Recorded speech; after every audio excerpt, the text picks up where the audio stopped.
Truth Social, which has already been rocked by bad financial news throughout the week, is now being roiled by dueling lawsuits. So their stock price was in free fall. It since has stabilized, but we'll see what these most recent legal developments have to say for it. So let's break this down because there's multiple lawsuits that we have to talk about. So first of all, Trump Media is launching a lawsuit. They did that just about 1 week ago. It's against Andy Litinsky and Wes Moss. Those are two co-founders of Trump Media, the company that helped to birth Truth Social. They were also contestants on Trump's NBC show, The Apprentice. So this lawsuit against those two individuals comes on the heels of those two individuals suing Trump himself in a Delaware court back in February, claiming that Donald Trump and the other execs of the company have schemed to deprive them of their rightful stake in the company, basically saying they're trying to dilute their shares to remove some of their control over the company and their money. Now, interestingly, in Trump's lawsuit, he wants to remove their rightful stake in the company. So maybe giving some credence to what they're saying.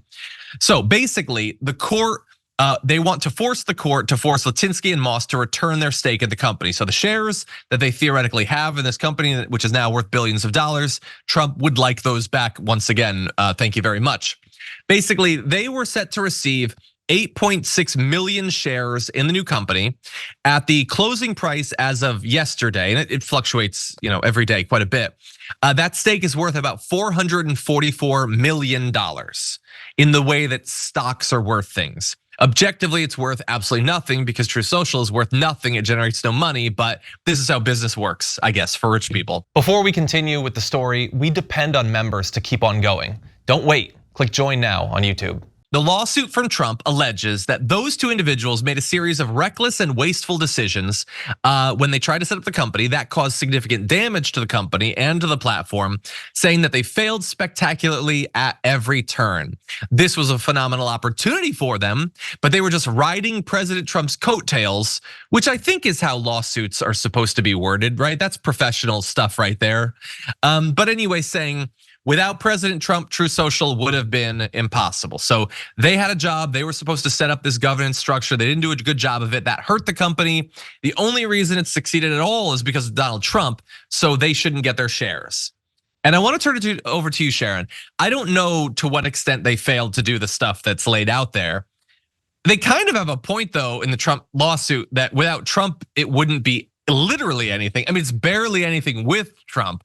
I don't think it would be anything without Trump. So what do you think about the merits of these lawsuits? I'll agree with you on that last point. I mean, tweeting all hours of the night, sometimes 24 hours straight, all caps, is what's propping this thing up. But when you lose $58 million last year, what is this really about? This lawsuit, if you just cross out the latest name and put in the name of a contractor that he sued over the years, it reads the same. It's the regurgitated same old thing that Donald Trump does. Sue people after he makes a deal with them. He's not going to honor it. And that's what he's trying to do here.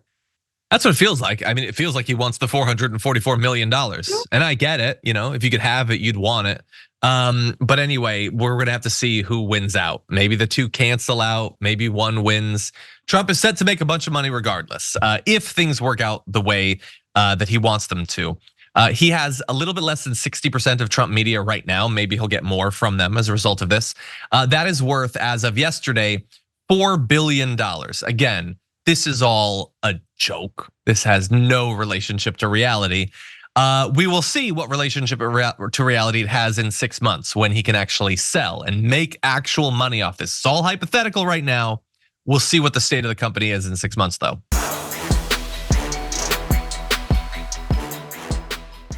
For more political news breakdowns, interviews, stories of activism, and me trying my hardest to care about the occasional big celebrity news story, subscribe to our YouTube channel at youtube.com/The Damage Report. And you can ring the bell wherever it is so you don't miss anything.